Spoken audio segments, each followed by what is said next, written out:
හරිද පුතේ? right. එහෙනම් බලන්න 26 වෙනි ප්‍රශ්නය. මොකක්ද තියෙන්නේ?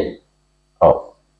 පාසල් අතර පැවැත්වෙන ක්‍රීඩා උත්සවයක් සඳහා ඒ පාසල් වලින් පැමිණ සිටි ක්‍රීඩක ක්‍රීඩිකාවන් පිළිබඳ විස්තරයක් පහත දැක්වේ. ඒ අනුව අසා ඇති ප්‍රශ්න වලට පිළිතුරු සපයන්න. ඔන්න පාසලේ නම තියෙනවා, සහභාගී වූ සංඛ්‍යාව, ක්‍රීඩකයන්, ක්‍රීඩිකාවන් කියලා වෙන වෙනම දීලා තියෙනවා. right? දැන් බලන්න. පිපෙන කුසුම් විද්‍යාලය ක්‍රීඩකයන් 22යි, ක්‍රීඩිකාවන් 31යි. රාජසිංහ විද්‍යාලය ක්‍රීඩකයන් 33යි, ක්‍රීඩිකාවන් 27යි. පැරකුම් විද්‍යාලය ක්‍රීඩකයන් 37යි, ක්‍රීඩිකාවන් 31යි.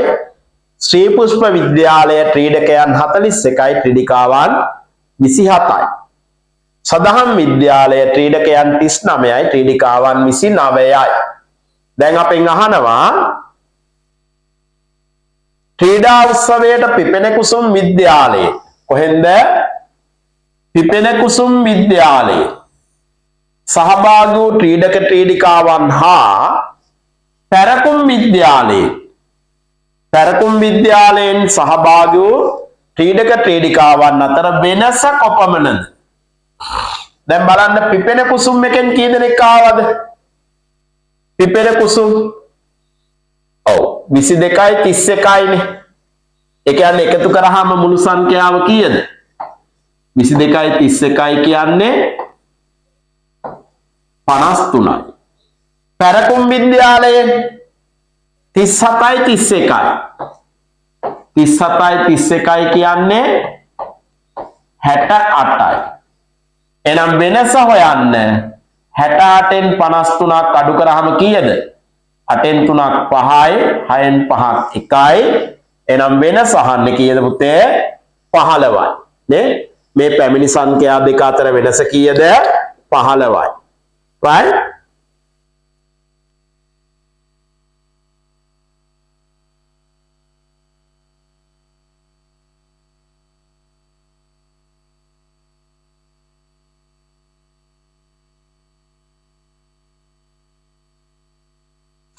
ඊළඟට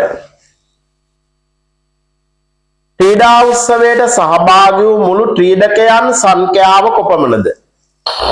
මුළු ක්‍රීඩකයන් සංඛ්‍යාව. ඔව්. මුළු ක්‍රීඩකයන් සංඛ්‍යාව කියන්නේ පුතේ මෙන්න මේ තීරුවේ එකතුවනේ. ක්‍රීඩකයන් නේද? බලන්න මේ තීරුව එකතු කරන්න දැන්. 9යි 1යි 10යි 17යි 3යි 20යි 22න් 2 දැම්මා දෙකක් ඉතුරුයි. 2යි 2යි 4යි 4යි 3යි 7යි 7යි 3යි 10යි 14යි 14යි 3යි 17යි. එනම් මුළු ක්‍රීඩකයන් සංඛ්‍යාව කීයද? 172යි. නේ? සහභාගී වූ මුළු ක්‍රීඩකයන් සංඛ්‍යාව 172යි. කීදෙනෙක් ආවද? 172ක්. අර ක්‍රීඩකයන් තීරුවේ තියෙන සියලු ප්‍රමාණ ටික එකතු කරන්න ඕන. right?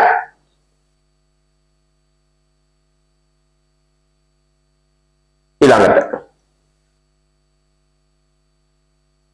ශ්‍රී පුෂ්ප පාසලෙන් කොහෙන්ද? ශ්‍රී පුෂ්ප පාසලෙන්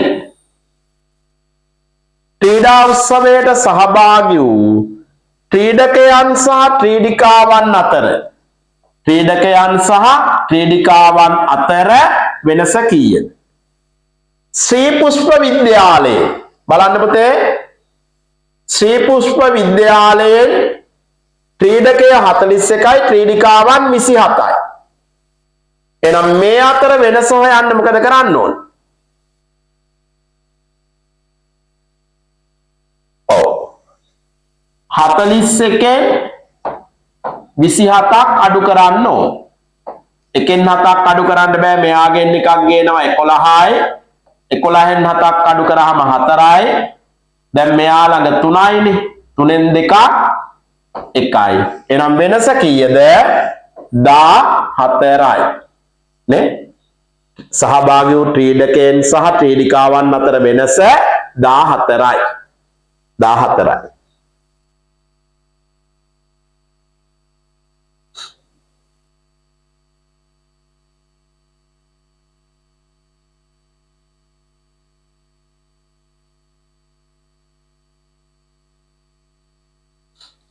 ක්‍රීඩා උත්සවයට සහභාගී වූ මුළු ක්‍රීඩිකාවන් සංඛ්‍යාව කොපමණද? ක්‍රීඩා උත්සවයට සහභාගී වූ මුළු ක්‍රීඩිකාවන් සංඛ්‍යාව. ඔව්. මුළු ක්‍රීඩිකාවන් සංඛ්‍යාව කියන්නේ මෙන්න මේ වගුවේ මේ තීරුවේ එකතුව. මුළු ක්‍රීඩිකාවන් සංඛ්‍යාව බලන්න.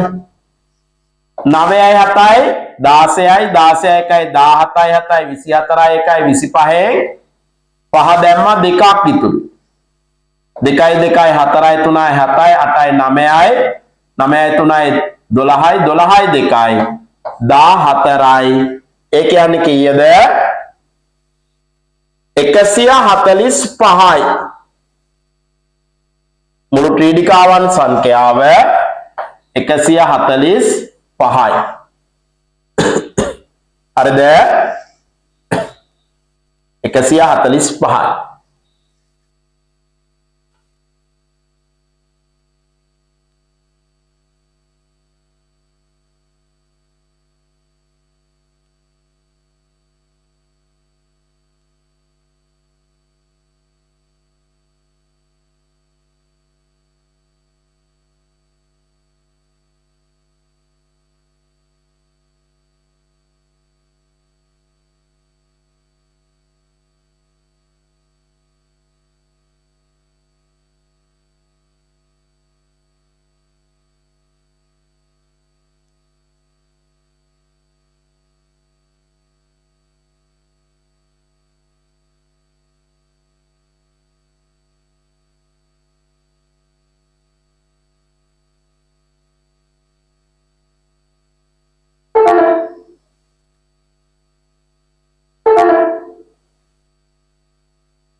හරිද පුතේ?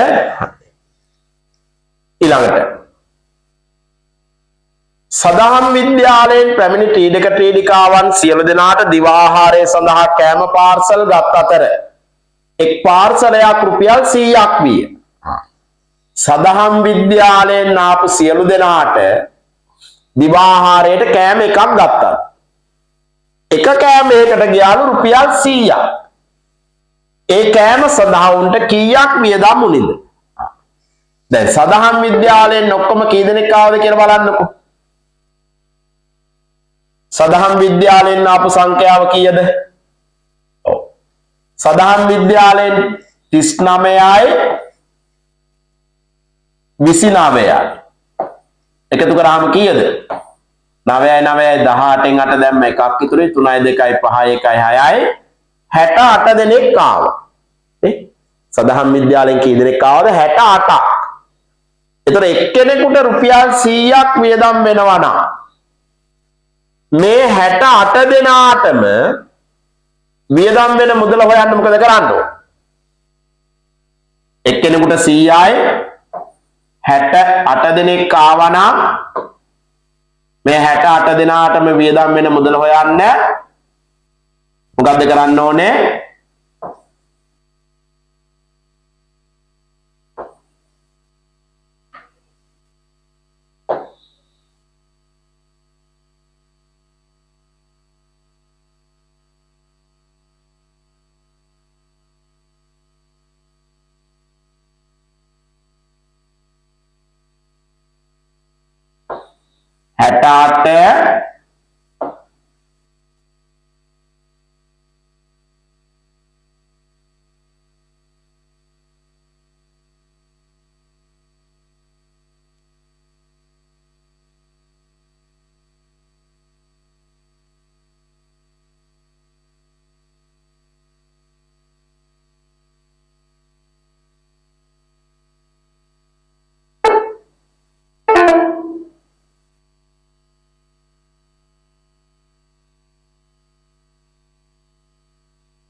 හරිද පුතේ? right. එහෙනම් බලමු අය. කීදෙනෙක් ආවද? 68 දෙනෙක් ආවා. එක්කෙනෙකුට රුපියල් 100ක් වියදම් වෙනවා නම් 68 ගුණ කරනවා 100. එහෙනම් වියදම් වෙනවා රුපියල් කීයක්ද? 6800ක්. 6800. right? හරි. හදා ගන්න. 6800ක්.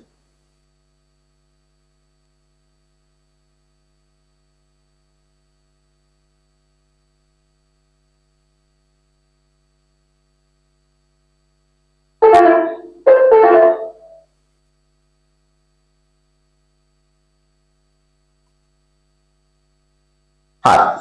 ඊළඟට පහත දැක්වෙන රූපවල නම් වරහන් තුලින් තෝරා තිත්තිර මත ලියන්න. මොනවද මේ රූපවලට කියන නම? මේ පළවෙනි එක්කෙනා මොකද්ද? ඔව් අපි කුඩා දෙයක් ලොකු කරලා පාවිච්චි කරන්න බලන්න. කුඩා දෙයක් ලොකු කරලා බලනවා මෙයාගෙන්. මොකද්ද මෙයාට කියන්නේ? අත්කාචය. අත්කාචය. අත්කාචය. ඊළඟට දිශාව හොයාගන්න උපකාරී වෙනවා නේද? මේ දවස්වල ඡන්දෙට එහෙම වැඩිපුර අපි මෙයා ගැන කතා කරා ඡන්ද කාලේ. ඔව් දිශාව හොයන්න භාවිතා කරන උපකරණය මොකද්ද? මාලිමාව. මාලිමාව. මාලිමාව. මෙයා ඔව් මෙයා පාවිච්චි කරන්නේ මයි පුතේ කුඩා දෙයක් ලොකු කරලා බලන්න නෙවෙයි. ඇසට නොපෙනෙන දෙයක් බලන්න. ඒ කියන්නේ ඇසට පේන්නේ නැති දෙයක්. දැන් අපි කියන්නේ දිලීර, වෛරස්, බැක්ටීරියා. අන්න ඒ වගේ ඇසට පේන්නේ නැති දේවල් බලන්න තමයි මෙයා පාවිච්චි කරන්නේ. මෙයාට අපි කියනවා අන්වීක්ෂය කියලා. අන්වීක්ෂය. මෙයාගෙන් කුඩා දෙයක් ලොකු කරලා බලන්න බෑ.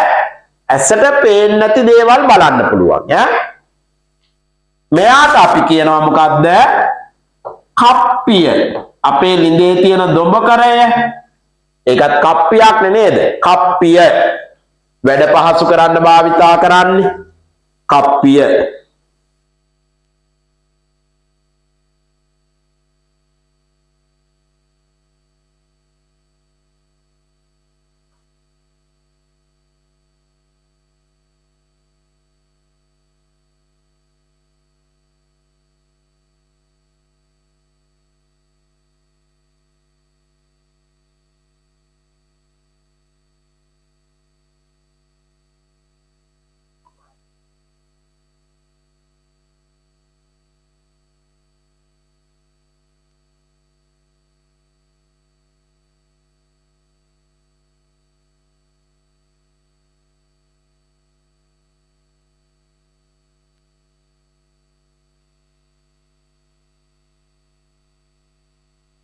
හරිද පුතේ? right. ඊළඟට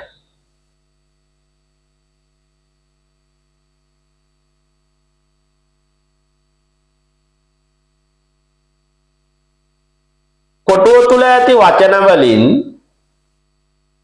බලන්න නිවැරදි වචනේ තෝරා ස්ථන් පුරවන්න. කොටයක් පැලීම සඳහා යොදා ගන්නා උපකරණය කුමක්ද? ඔව්. මේ දීලා තියෙන ඒ වගේ කොටයක් බලන්න අපි යොදාගන්නේ මොකද්ද? පොරවනේ. පොරව. කොටයක් බලන්න උපකාරී කරගන්නේ පොරව. පොරව.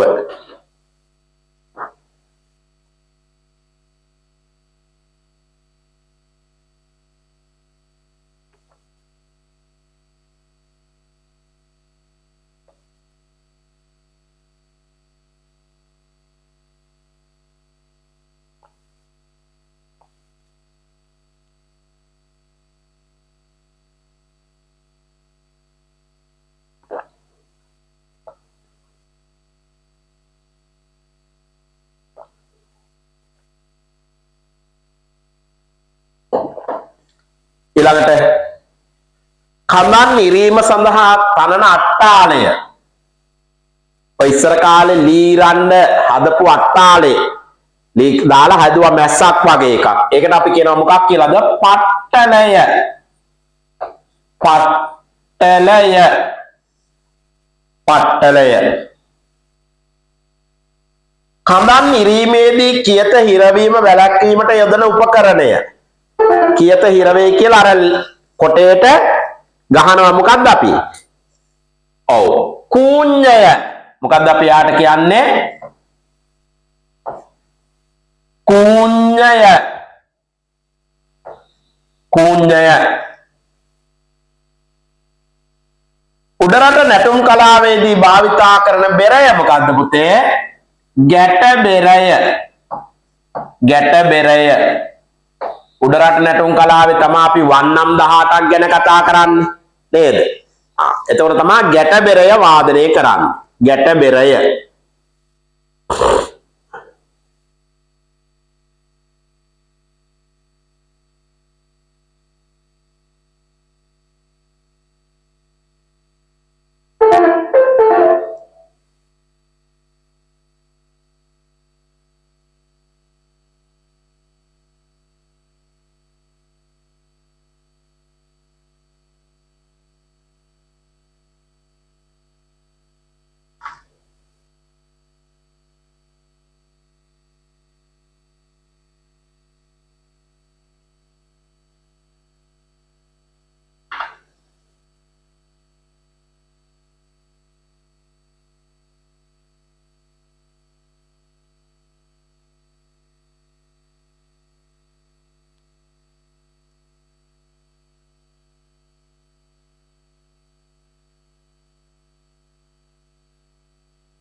හරිද පුතේ? හරි.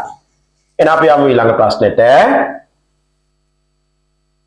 ඉස්තැනට ගැලපෙන පිළිතුර වරහන් තුලින් තෝරා තිත්තිර මත ලියන්න. ජනවාරි මාසයේ පැවැත්වෙන හින්දු ආගමික උත්සවයකි. ජනවාරි මාසයේ පැවැත්වෙන හින්දු ආගමික උත්සවය මොකක්ද? තයි පොංගල්. ජනවාරි මාසයේ පැවැත්වෙන හින්දු ආගමික උත්සවය මොකක්ද? තයි පොංගල්. තයි පොංගල්. දෙසැම්බර් මාසයේ පැවැත්වෙන ක්‍රිස්තියානි ආගමික උත්සවය මොකක්ද? නත්තල් උත්සවය. නේ දෙසැම්බර් වල පැවැත්වෙන ක්‍රිස්තියානි ආගමට සම්බන්ධ උත්සවය තමයි නත්තල් උත්සවය. නත්තල් උත්සවය.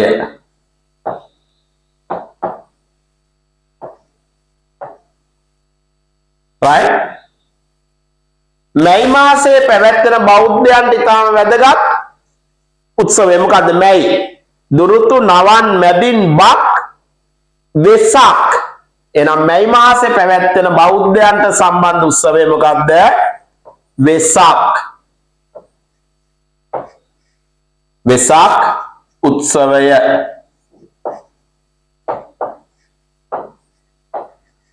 වෙසක් උත්සවය. හරිනා හරි දාගන්න නැත්නම් ලියාගන්න.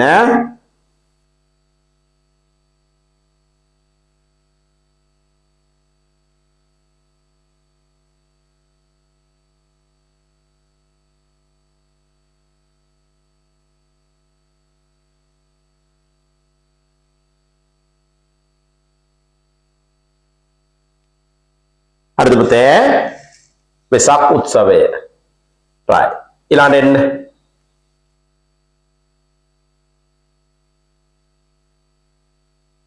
පහතදී ඇති රූප හඳුන්වන නම වරහන් තුලින් තෝරා තිත්තිර මත ලියන්න. බලන්න රූප ටික හඳුනගමු අපි. මේ පළවෙනි එක මොකද්ද? මෙයාට අපි කියනවා උඩැක්කිය උඩැක්කිය උඩැක්කිය ඊළඟට මොන බෙරයද? ඔව් මේ බෙරය අපි හඳුන්වනවා ගැට බෙරය.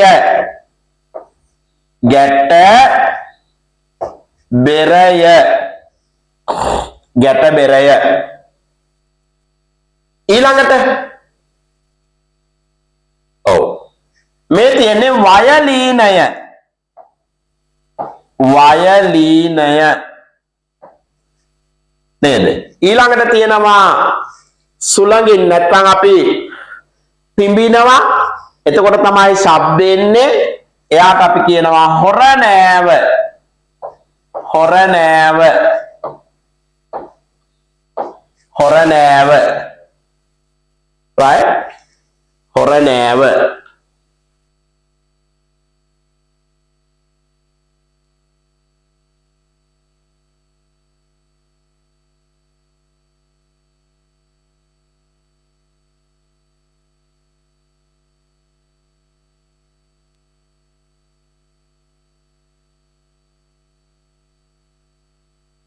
හරිද පුතේ?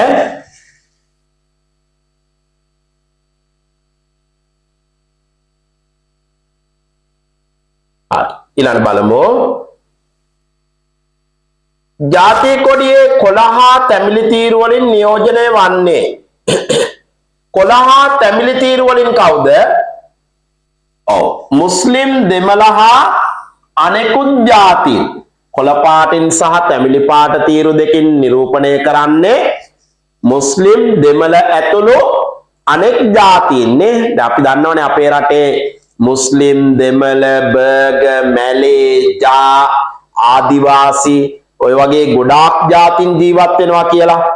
අන්න ඒ අතරේ මුස්ලිම් අය සහ දෙමළ අයත් අනෙක් සියලුම ජාතිනුත් පෙන්වන්න තමයි ජාතික කොඩියේ කොළ පාටයි තැඹිලි පාටයි තීරු දෙකක් තියෙන්නේ. මිරිදිය ජලයේ වාසය කරන සතෙකු නොවන්නේ.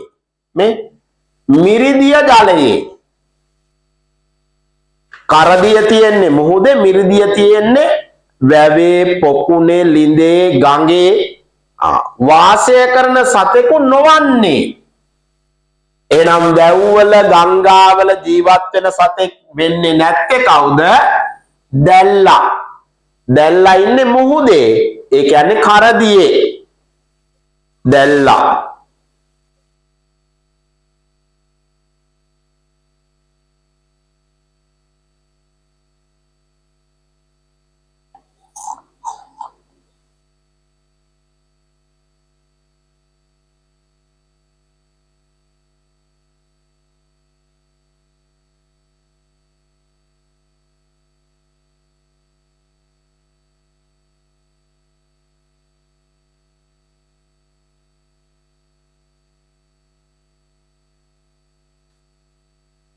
ලංකාවේ උසම දිය ඇල්ල.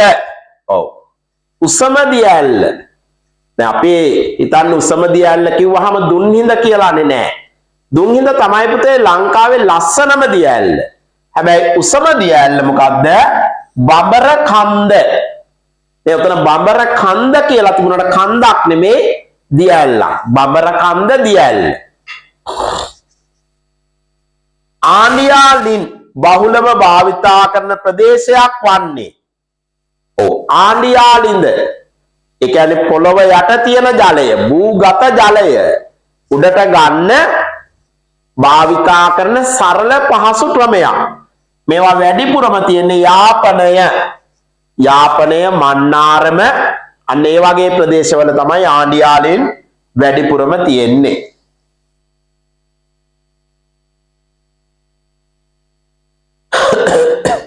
ඊළඟට මේන් ජල බඳුනකට දැමූ විට ගිලෙන දෙය වන්නේ. වතුර භාජනයකට දැම්මොත් ගිලෙනවා. මොනවද? භූමි තෙල් පාවෙනවා, පැන්සල ගිලෙන්නේ නැහැ, ඉන්දි කටුව ගිලෙනවා. ඇයි? ඉන්දි කටුව බර වැඩි නෑ. ඒ උනාට හදලා තියෙන්නේ යකඩ වලින්නේ. ඒ ලෝහයක්නේ. ඒවා ජලයේ ගිලෙනවා. කුරුඳු වගාව සඳහා ප්‍රසිද්ධ දිස්ත්‍රික්කය. කුරුඳු වගා කරන්න මේ අතරින් ප්‍රසිද්ධ කොහෙද? මාතර දිස්ත්‍රික්කය. මාතර. කුරුඳු වගාව සඳහා ප්‍රසිද්ධ දිස්ත්‍රික්කය මාතර.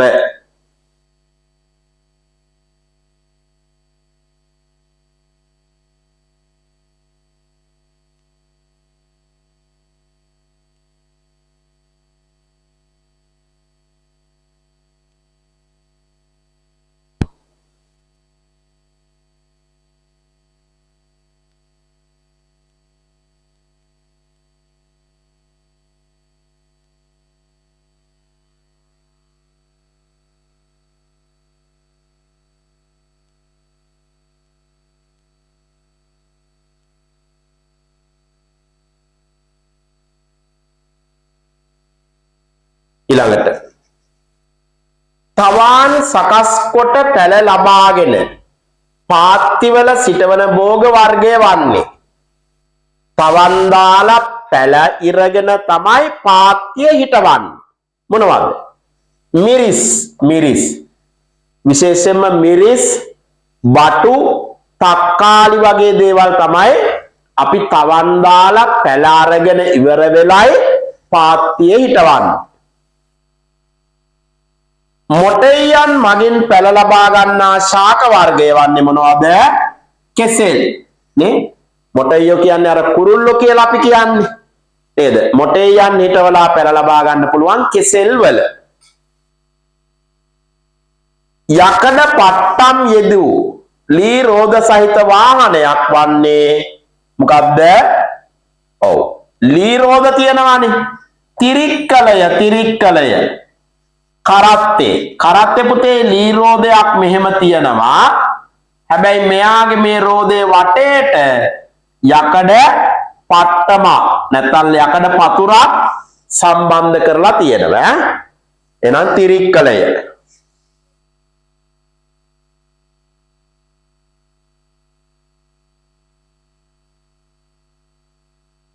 සුළඟින් නැති ප්‍රයෝජනයක් නොවන්නේ මොකක්ද?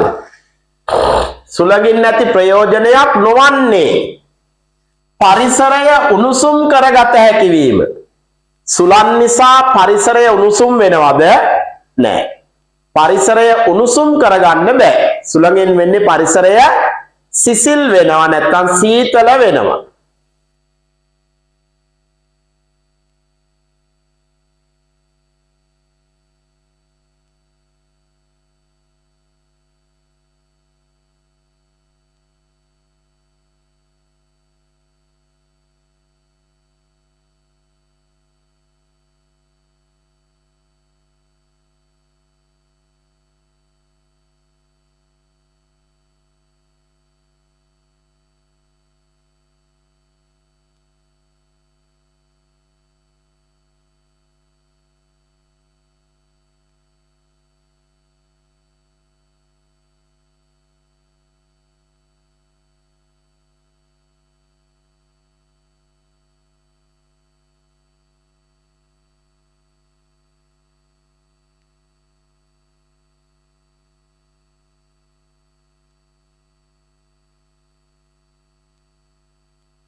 වර්ෂාව ප්‍රිය කරන සතෙකු වන්නේ වැස්සට ආස කරන සතා කවුද?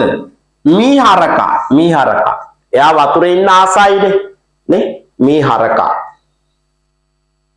වගා භූමියක් සමතලා කිරීමට යොදා ගන්නා උපකරණය මොකක්ද?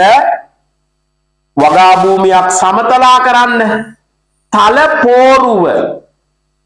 ඔය පෝරුවෙන් කරන්නේ සමතලා කරන එක නේද?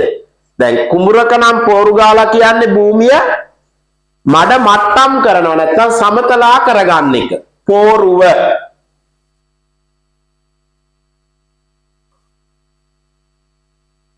මෙම උපකරණය භාවිතා කරනු ලබන්නේ ඔව් මේ තියෙන නඟුලක් මෙයා භාවිතා කරන්නේ කෘෂි කර්මාන්තයේදී පස් පෙරලන්න නැත්නම් අපි කියනවා හානවා කියලානේ. භූමිය සකස් කර ගැනීමට අතීතයේ සෙක්කුව භාවිතා කරන ලද්දේ අතීතයේ සෙක්කුව භාවිතා කරේ මොකටද පුතේ? තෙල් හිඳීමට. තෙල් හිඳීමට සෙක්කුව.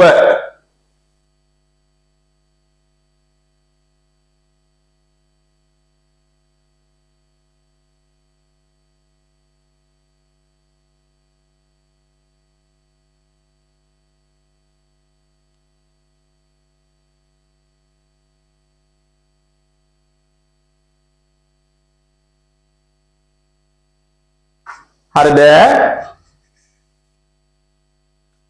ඊළඟට පහතින් දැක්වෙන්නේ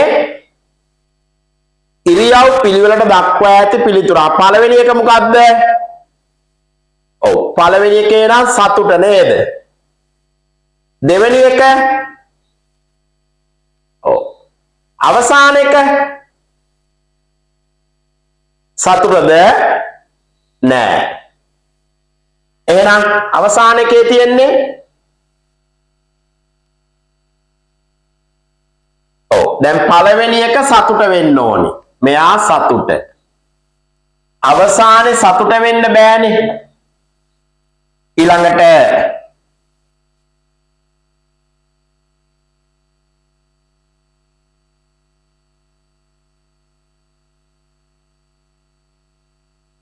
දෙවෙනි එකේ තියෙන්නේ තරහද නෑ නේද?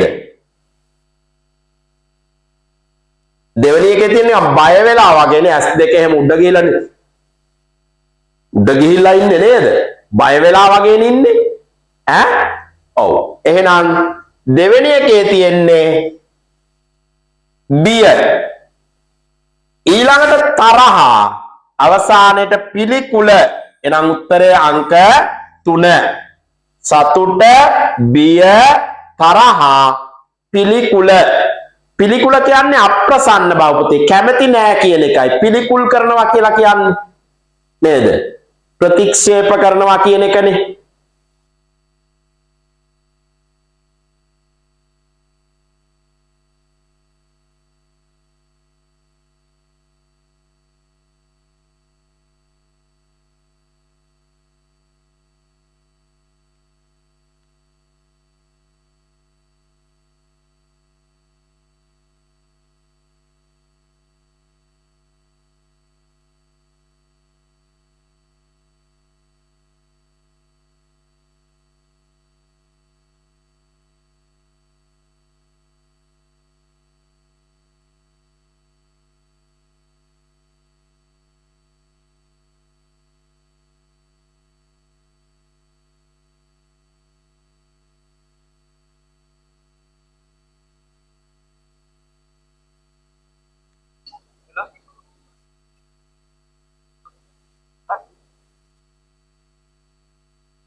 හරිද පුතේ?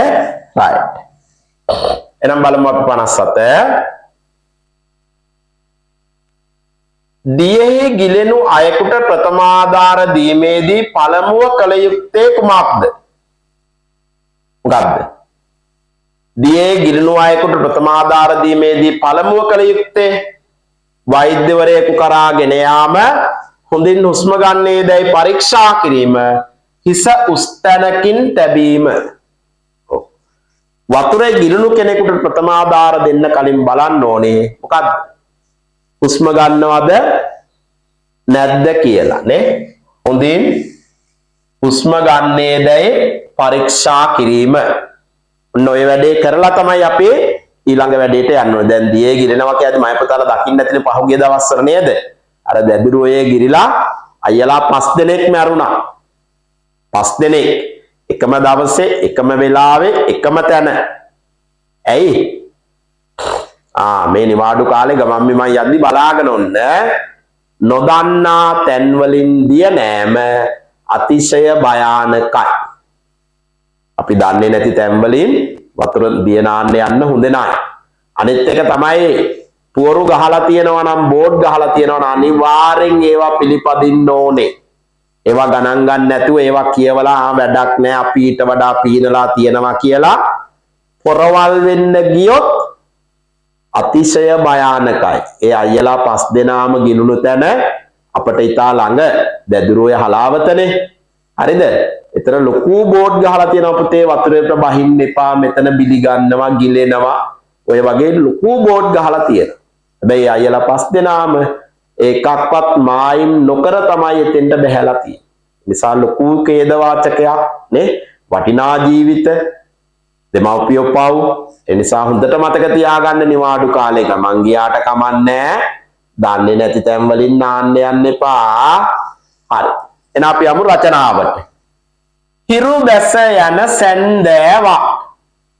මොකද්ද පුතේ මාතෘකාව? හිරු බැස යන සැන්දෑවක්. මොනවද ලියන්න පුළුවන්? හිරු බැස යන සැන්දෑවක්. බලන්න චුට්ටක් හිතන්න.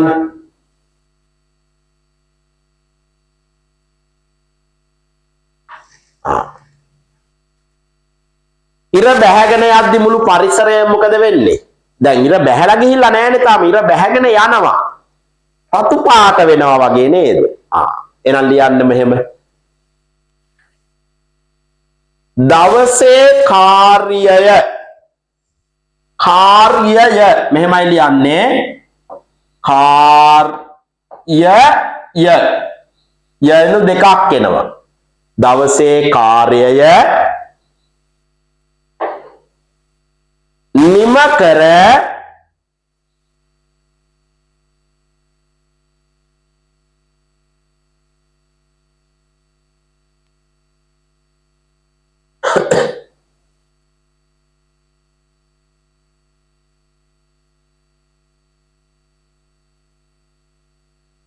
බැස යන්නට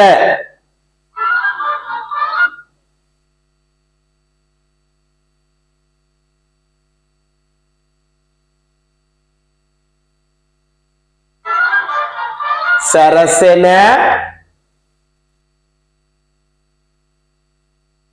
බැස යන්නට සැරසෙන හිරු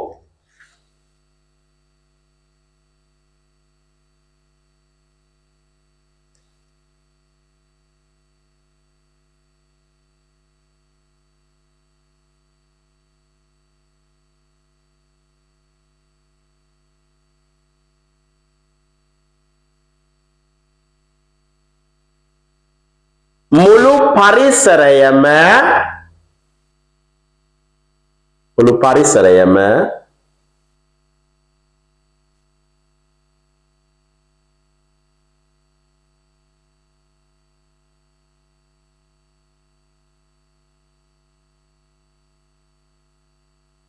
රත් පැහැ ගන්වයි.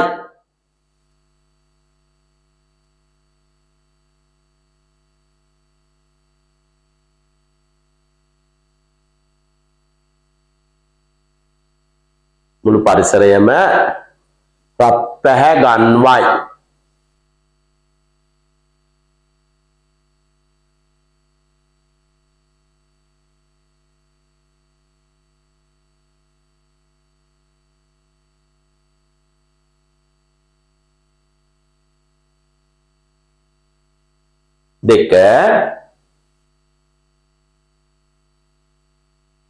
දෙක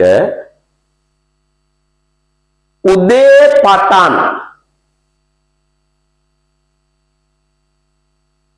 පටන්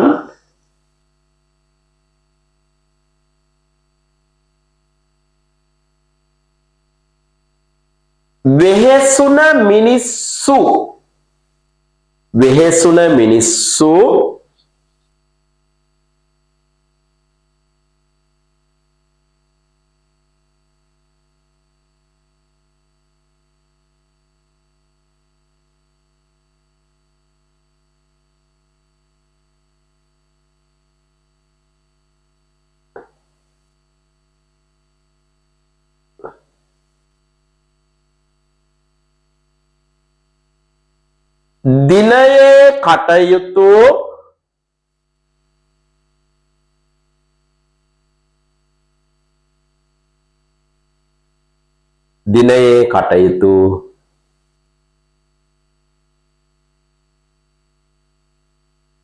නිම කර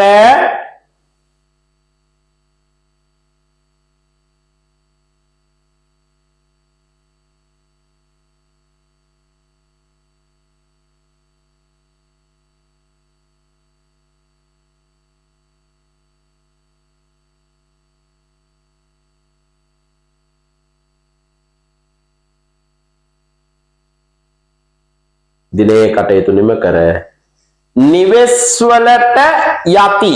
අයි මිනිස්සුනේ එහෙනම් නිවෙස් වලට යති.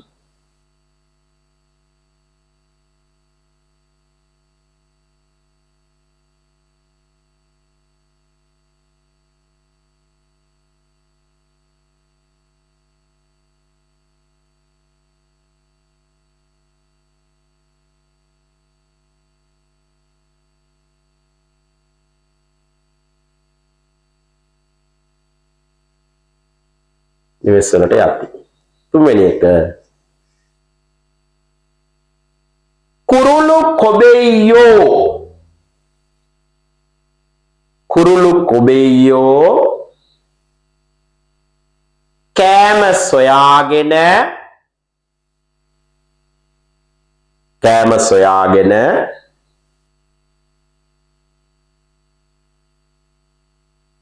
කැදලි කරා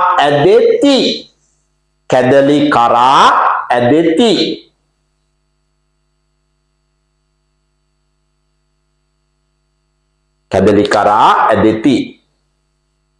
හරිද පුතේ? right. එතකොට ඔන්න අපි අද පේපර් එකේ රචනාව තමයි ඔය ලිව්වේ. එතකොට අපි පළවෙනි පේපර් එකයි දෙවෙනි පේපර් එකයි සාකච්ඡා කරා. පළවෙනි පේපර් එකේ ලකුණු ටික හදාගත්තා. දෙවෙනි පේපර් එකේ තාම ලකුණු වලට ගියේ නැහැ.